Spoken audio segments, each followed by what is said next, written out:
We're here at the UiPath Together Public Sector Summit with Suresh Soundararajan, the CIO of the Virginia Department of Health.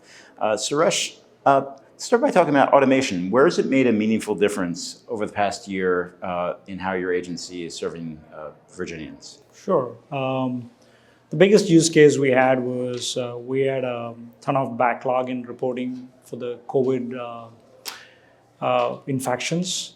So the lab results that were coming through fax, for example, with the volume of cases, it took some time actually to process it, and it created a ton of backlogs. It ran into hundreds of thousands. So automation so we introduced the automation to clear those backlogs. It helped us with that. We were in excess of 500,000 records that we were able to process through and get the data out of those non-traditional ways, like those which are not electronic. We were able to get through those records and clear those backlogs. So Virginia, has done a lot of work with RPA in the past year. How's that grown in your agency, and how do you see it changing in the next year? So it's a gradual progression like anything else. So we are in a place where we're figuring out our next steps with respect to the use cases. So what we have done is we've done a pipeline feasibility, talking with different business areas within the agency, and figured out what the potential automation is and where it's a good fit.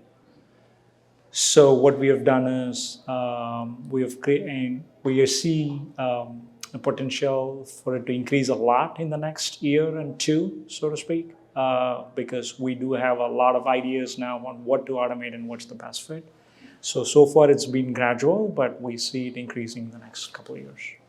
And how far along are you in training the agency's employees to use automation to do their jobs more efficiently and more value? So it's more like, as I said, we have a few folks who are trained.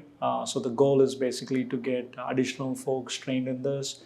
And ultimately, the goal is in a couple of years to stand up, if possible, a center of excellence where more people are trained and create that continuous improvement pipeline, right? So we can have that.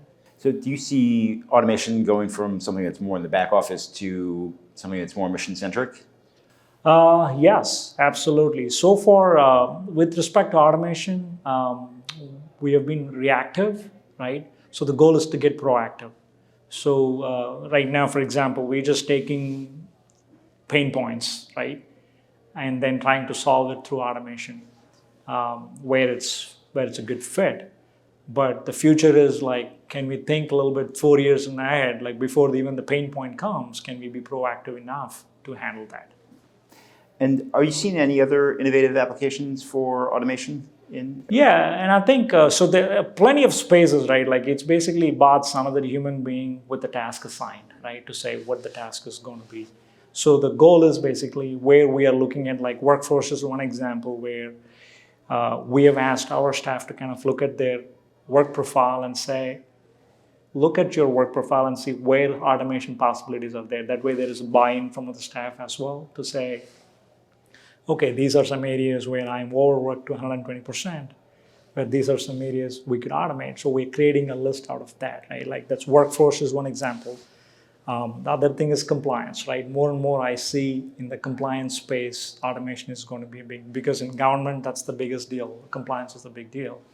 So I think I see automation playing a huge role as part of the compliance. All right, great. Thank you so much. Absolutely. Thank you. Thanks for